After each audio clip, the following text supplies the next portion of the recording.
Hello दोस्तों, change of order of integration का अगला क्वेश्चन नंबर 7 हम लोग ले रहे हैं, सॉल्व कर रहे हैं आज।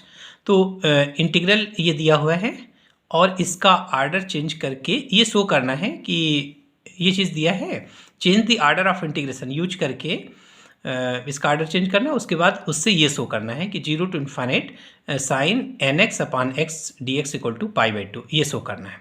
ठीक, ऑर्डर चेंज करके उसके बाद ये चीज़ शो करना है। तो देखिए यहाँ पर जो इंटीग्रल दिया है 0 to infinite e power minus x y sine n x d x d y. ठीक, तो गिवन लिमिट्स क्या है? गिवन लिमिट देखिए अब यहाँ दोनों लिमिट कांस्टेंट हैं, यहाँ एक्स वाई के टर्म में कोई भी लिमिट नहीं दी है। तो हम जनरली जिस आर्डर में लिखा होता है उसी आर्डर में मानते हैं।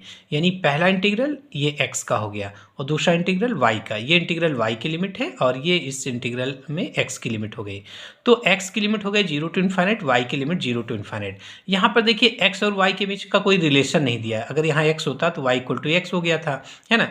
तो लेकिन यहाँ ऐसा नहीं है, दोनों लिमिट कांस्टेंट हैं। तो जब लिमिट कांस्टेंट होती हैं, दोनों लिमिट कांस्टेंट होती हैं तो वेरिएबल्स इंडिपेंडेंट होते हैं। और इंडिपेंडेंट वेरिएबल के लिए हम लोग डायरेक्ट चेंज कर सकते हैं, इसको इधर डायरेक्ट कर सकते हैं। ठीक है, इंडिपेंडेंट वेरिएबल में कोई फर्क नहीं पड़ता, हम लोग डायरेक्ट चेंज कर लेते हैं लिमिट बिना फिगर बनाए हुए।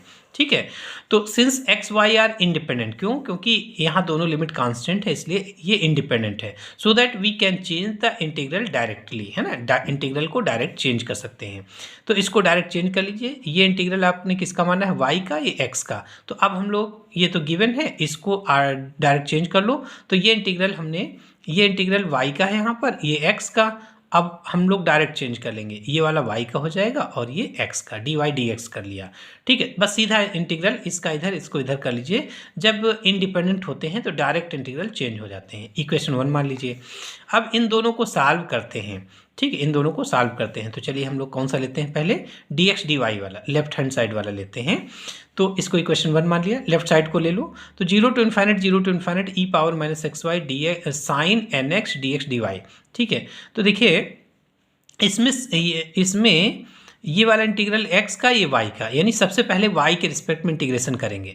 तो साइन एन एक्स तो कांस्टेंट हो जाएगा, साइन एन एक्स कांस्टेंट, और ये अभी x के रिस्पेक्ट में लिख रहे हैं। और साइन इसका ई पावर माइनस एक्स वाई का इंटीग्रेशन y के रिस्पेक्ट में। तो ए एक्स एज ए कॉन्स्टेंट होगा तो ई पावर ए एक्स का होता है e power a x upon ए। तो यहाँ पर ए की वैल्यू माइनस एक्स है, तो e power minus x y upon minus x, limit 0 to infinite d x. ठीक है, तो जब अपर लिमिट आप रखोगे यहाँ पर वाई की वैल्यू 0 इन्फाइनाइट, तो ई पावर माइनस इन्फाइनाइट की वैल्यू 0 होती है।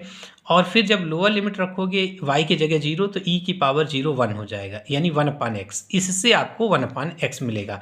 अपर लिमिट से 0, लोअर लिमिट से 1 अपान एक्स, एक लोअर लिमिट का माइनस, एक ये माइनस मिला के प्लस का हो जाएगा 1 अपान एक्स, यानी ये क्वांटिटी आपको 1/x देगा। तो क्या हुआ? Sign n x upon x d x. ठीक है, और ये इंटीग्रल आपने सॉल्व किया था, इक्वेशन 2। अब इसका राइट साइड वाला पार्ट सॉल्व कर लो। इसका राइट साइड जो आपने ऑर्डर चेंज किया है उसको सॉल्व कर लो। तो 0 to infinite e power minus x y d sine n x d y d x, है ना। ऑर्डर चेंज किया, ये वाला डी एक्स डी वाई था तो इसको आपने सॉल्व किया तो ये आ गया। अब इसको सॉल्व कर लो अलग से। तो d x d y equal to 0 to infinite, सबसे पहले किसके रिस्पेक्ट में इंटीग्रेशन? वाई के। सबसे पहले डी वाई डी एक्स है ना, हाँ डी वाई डी एक्स है। तो ये वाला कौन सा है? D y d x.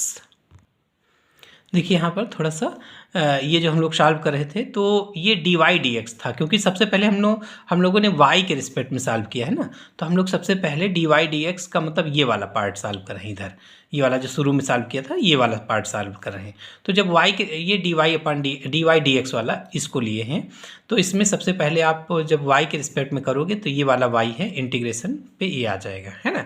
जो अभी किया था वो डी वाई डी एक्स का था, क्योंकि x के रिस्पेक्ट में करते तो साइन एन एक्स को कांस्टेंट थोड़ी मान सकते थे। तो इसको हमने ये वाला जो सॉल्व किया है ये डी वाई डी एक्स को हल किया है। ठीक है, अब इसको डी एक्स डी वाई को कर लो, है ना, डी एक्स डी वाई को। तो अब हम लोग डी एक्स डी वाई को करते हैं, ये वाला आपका हो जाएगा डी एक्स डी वाई, है ना, डी एक्स डी वाई।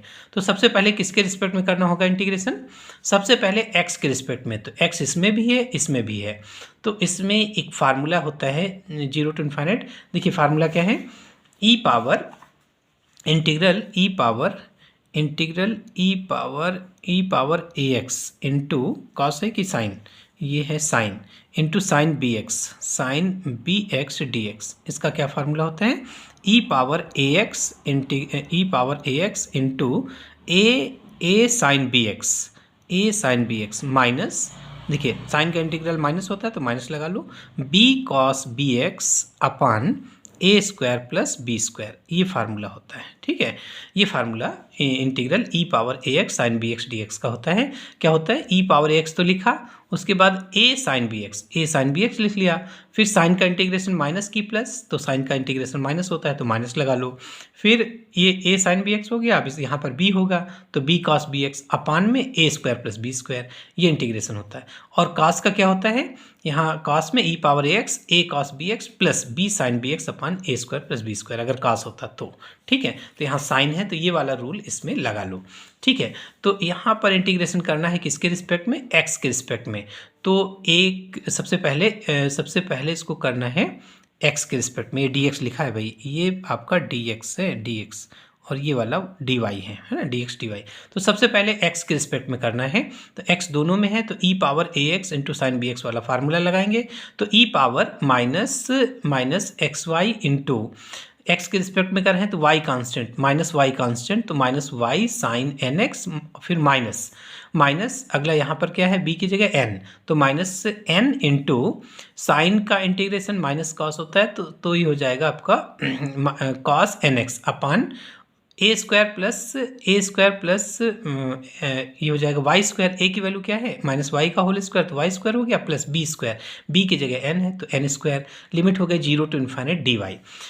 तो 0 टू इन्फाइनाइट इसको देखो, इसमें लिमिट रखो किसकी? एक्स की। तो ई पावर एक्स की वैल्यू इन्फाइनाइट रखते ही ई पावर माइनस इन्फाइनाइट आ जाएगा, तो पूरा का पूरा 0 हो गया अपर लिमिट से।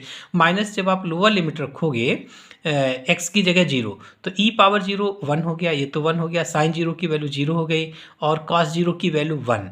तो ये माइनस ये माइनस एक लोअर लिमिट का माइनस है ना, एक तो ये माइनस हुआ, एक ये लोअर लिमिट का माइनस हो गया upon y square plus n square. तो ये कितना आ जाएगा? एन बाहर कर सकते हैं, माइनस प्लस एन बाहर हो गया, 1 upon y square plus n square d y. और इसका इंटीग्रेशन क्या हुआ y के रिस्पेक्ट में? तो n तो है ही है, 1 upon a tan inverse y upon a होता है, तो 1 upon n tan inverse y upon n, limit 0 to infinite. तो एन कैंसिल हो गया, अपर लिमिट y की जगह इन्फाइनाइट रख लो तो टेन इनवर्स इन्फाइनाइट पाई/2 हो गया है, और 0 रखोगे y की वैल्यू तो टेन इनवर्स 0 की वैल्यू 0, तो यहाँ से इसकी वैल्यू पाई/2 हो गई, ये इंटीग्रल पाई/2 हो गया। तो इक्वेशन 1 2 3 तीनों को देख लो, 1 2 3 इसको सॉल्व किया था तो इक्वेशन 2 की वैल्यू आई थी, इसको हल किया है तो इक्वेशन 3 आ गई। तो अगर इन तीनों को देखें तो तीनों से हमको क्या मिल जाएगा? तीनों से हमको ये मिल जाएगा कि इंटीग्रल, देखिए इसका लेफ्ट इक्वेशन 2 और इक्वेशन 3 का लेफ्ट साइड इक्वेशन 1 कहता है कि सेम है, इसका मतलब इसका राइट साइड सेम हो जाएगा, तो ये इंटीग्रल इसके बराबर हो जाएगा। तो इंटीग्रल हो गया 0 to infinite sine n x upon x d x equal to पाई/2। ठीक है, बस प्रूव हो गया। Thank you.